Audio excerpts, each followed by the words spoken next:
There's a lot of talk in mainstream media and the general public about how Indian cities are not planned properly, leading to a poor quality of life. Many citizens complain their roads are too narrow or they are haphazardly built. Why does this happen? What is urban planning? Who does it? Why do some cities look nice from above with a grid pattern while some have snaky roads and look disorganized? Let me try to unpack it for you in today's episode of the OoruLabs podcast explainer series. I am your host Sathya Sankaran.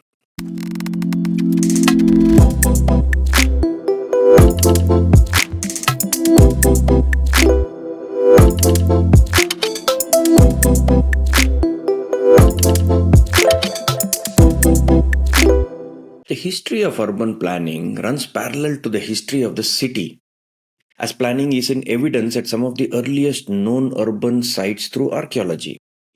Urban spaces were initially trading places for produce and places of congregation of the public, away from agricultural areas. The benefits of dense permanent settlements were numerous, but required prohibitive amounts of food and labor to maintain. Ancient cities allowed for the pooling of resources, exchange of ideas, large marketplaces, and even some shared amenities such as drinking water, sewerage, public baths, public toilets, law enforcement, and roads.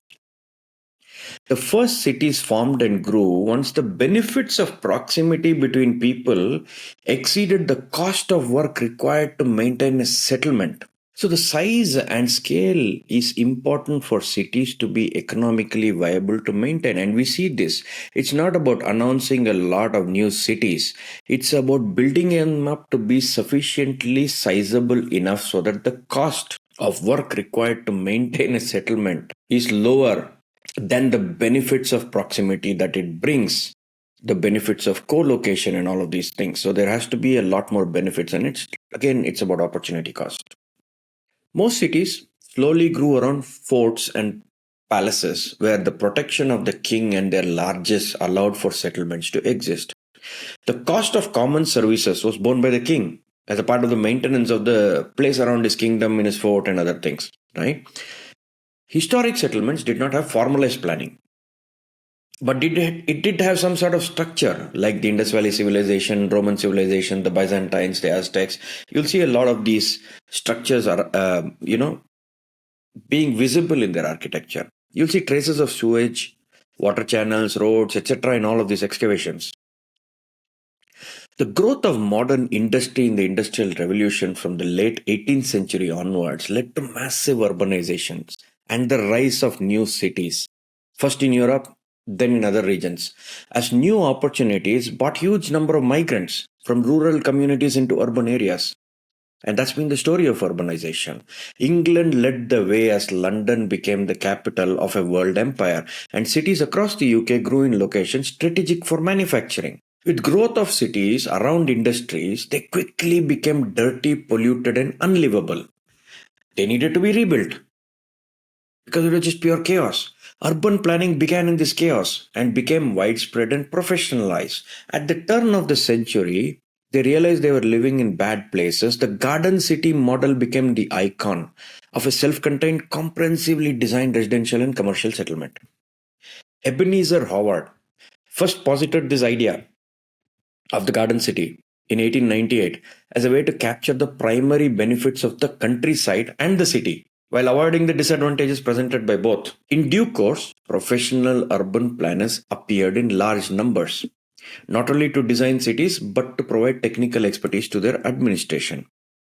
So, introducing green into cities is the way city planning and urban planning was born. Urban planning, also known as town planning or city planning, is a technical and political process that is focused on the development and design of land use and the built environment, and including water and infrastructure passing into and out of these areas, right?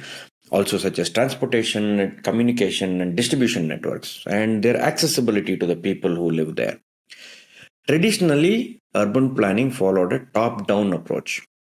In master planning the physical layout of human settlements, the primary concern was public welfare.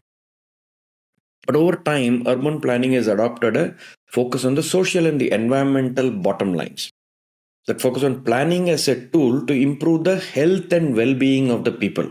I'll probably tell you about the master plan in a different episode, but you should check out episode 18 of season 1 of this podcast, where I talked to Anjali Mohan about the master plan, using Bengaluru as an example about who makes them, what were the problems, when should they meet, when should they be made, why haven't we made enough of them, things like that.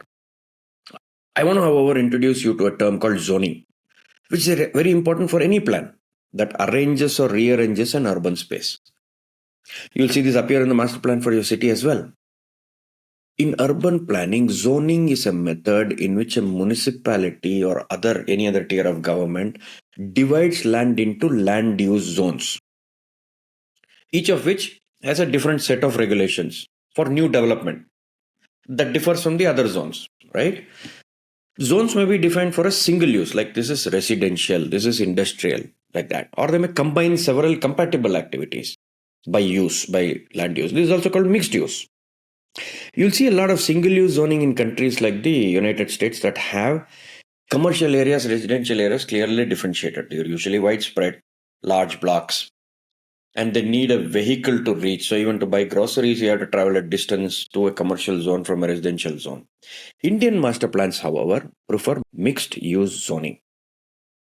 So a residential zone may have some types of commercial activities based on the road width, which means some commercial services like shops and saloons and medical shops and things like grocery shops and things like that are available within walking distance of homes in the residential use itself, reducing the need for using motor vehicles. And as the width increases, more different types of things can. So an industrial zone can also have a residential property. So if mixed use is good for us, why do we hate our cities? Why do we like the visual effect of single-use zoning of the West? The school of neoclassical economics argues that planning is unnecessary or even harmful, as market efficiency allows for effective land use.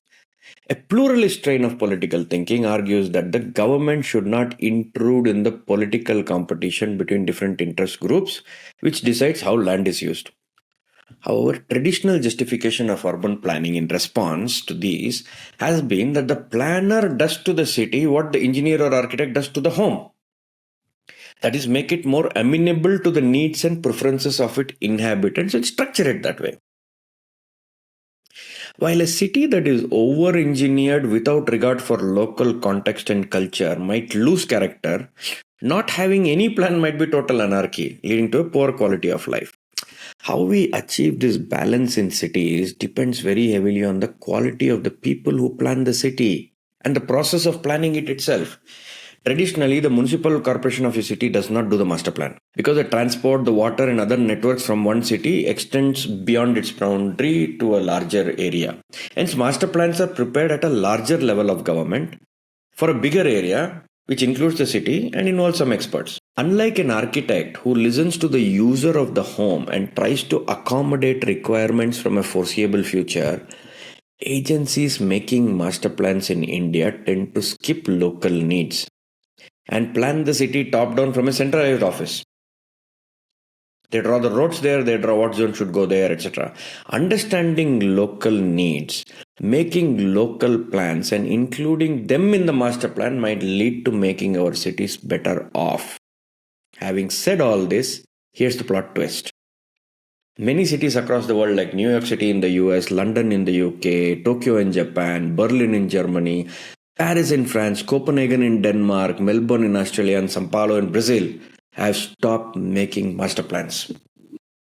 These are mega cities featuring in the top of the livability index most of the times. Why do they not do it?